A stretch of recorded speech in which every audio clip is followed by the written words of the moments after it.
Faleminderit Simona, mirë se erdhët në Shqipëri. Tani dëgjohet maggjoranca dhe dëgjoni të vërtetën. Tani me lejen tuaj do vazhdoj në Shqip. Të nderuar përfaqësues të Komisionit Venecias, të nderuar kolegë deputet, të nderuar profesorë, të nderuar të së drejtës kushtetuese, miq. Drejtësia kushtetuese është përpjekja më fisnike që mendjet më të përgjegjshme të politikës dhe të shtetit kanë ndërmarrë ndonjëherë për t'u dhënë qytetarëve garanci ndaj abuzimit, mbrojtje ndaj tiranisë, po njëkohësisht dhe dinjitet përballë pushtetit.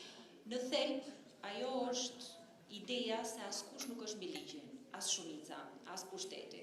Dhe besoj që kjo është dhe rrënja e demokracisë tonë.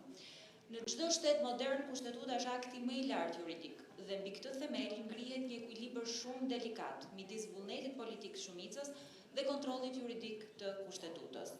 Parlamenti në fund ditës është edhe shprehja e sovranitetit të popullit, ndërkohë që gjykata kushtetuese është aty si garanci që ky sovranitet ushtrohet brenda kufive të ligjit dhe të së drejtës.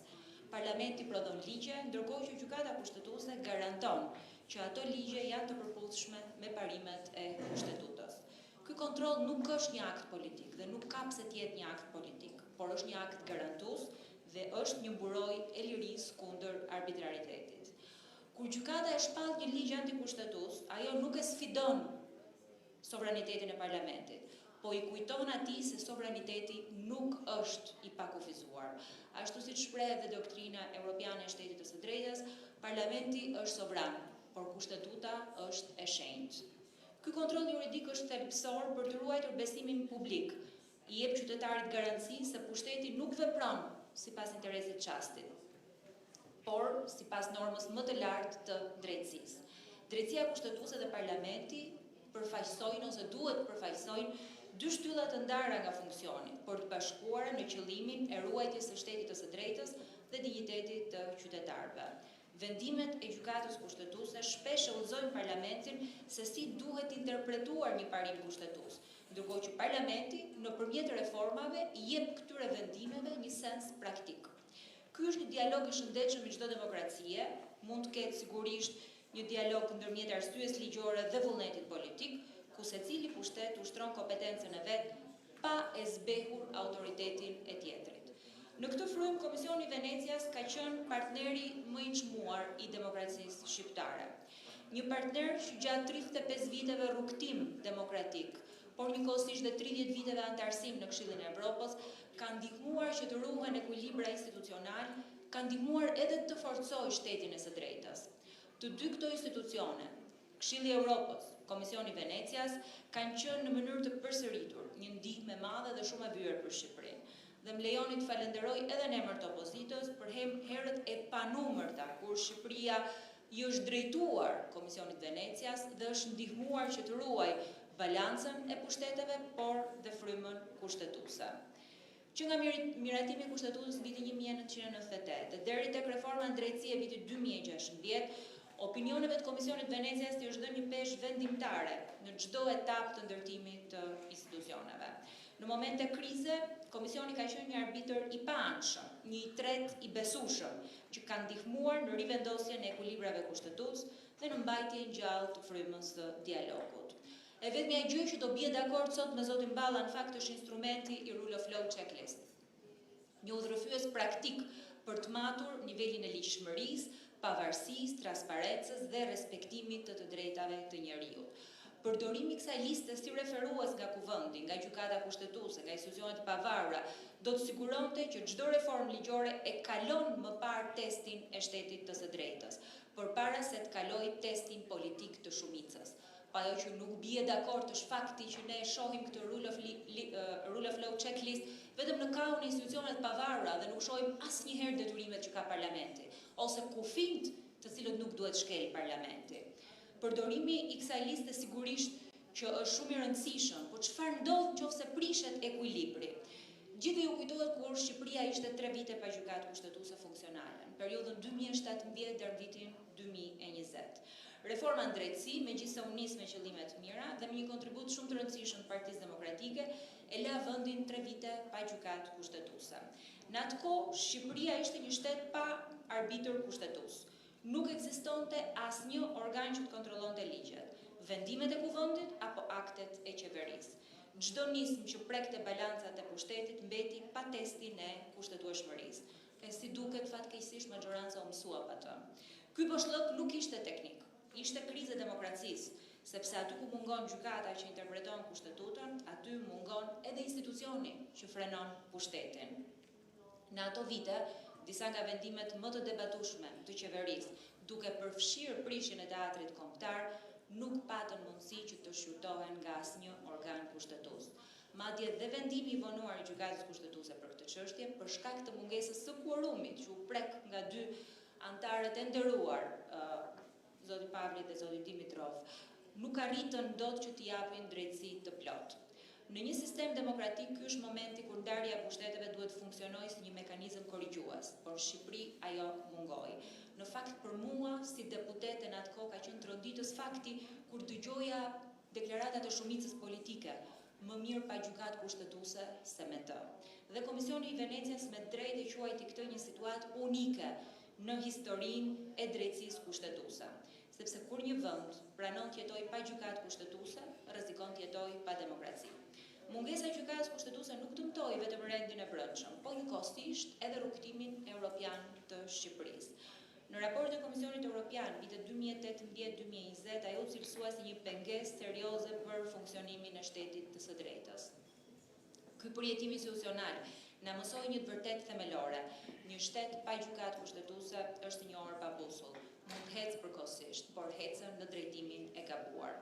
Megjithatë, sfidat e gjykatës kushtetuese duket që nuk kanë përfunduar.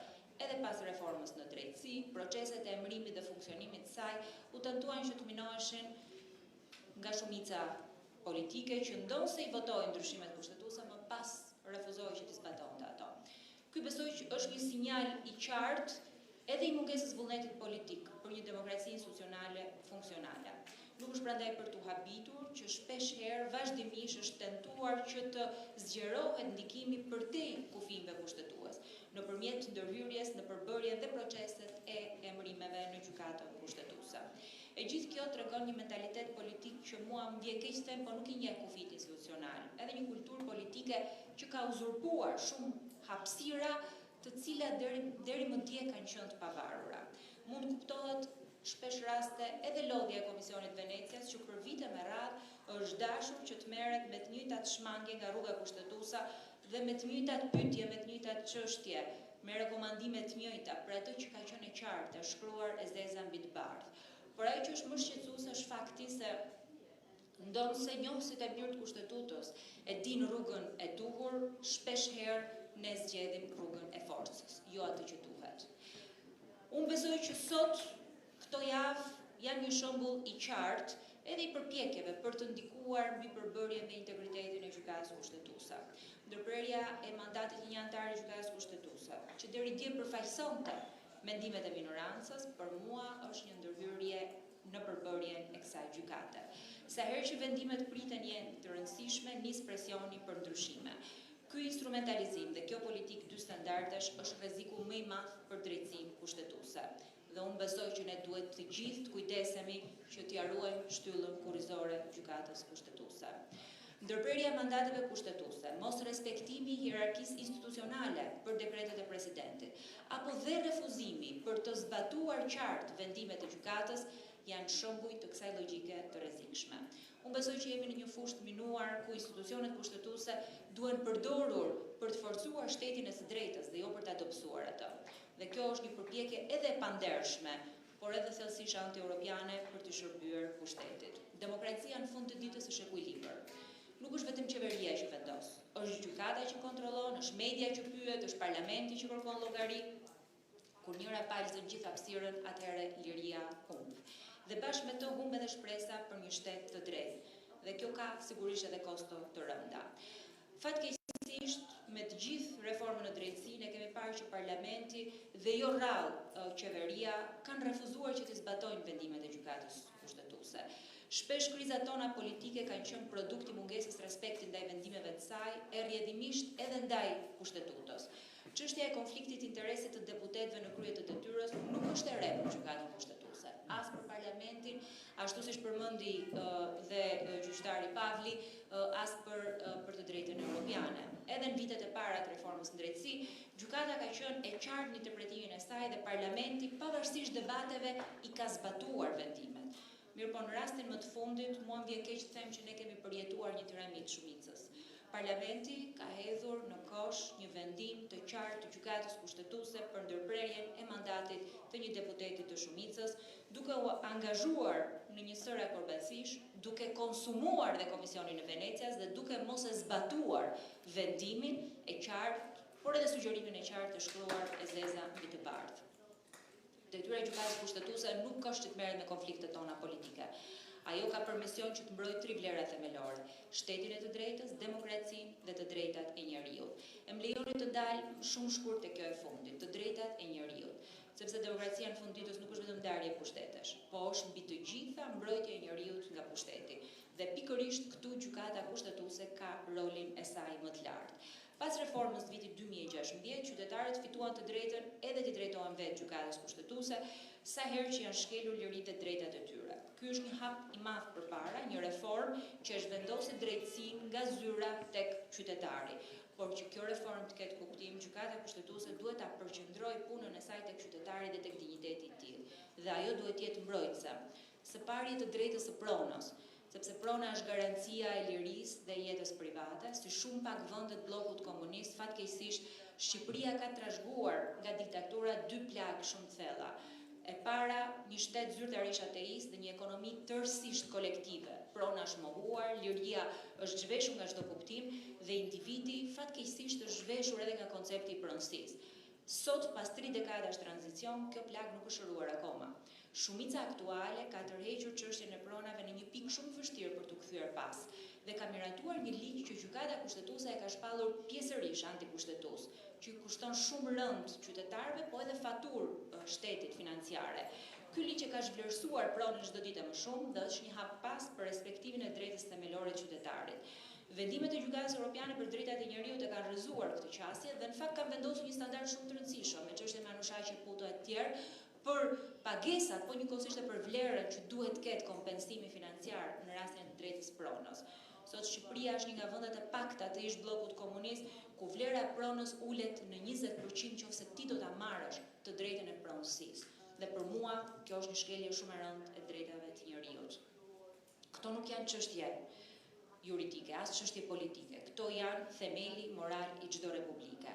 Nëse në këtë moment vlerat fillojnë që të mungojnë, atëherë dhe drejtësia kushtetuese, oksigjeni i demokracisë fillon që të rallohet. Atëherë pushteti bëhet arbitrar, qytetari është i pambrojtur dhe liria mbetet vetëm një fjalë në letër.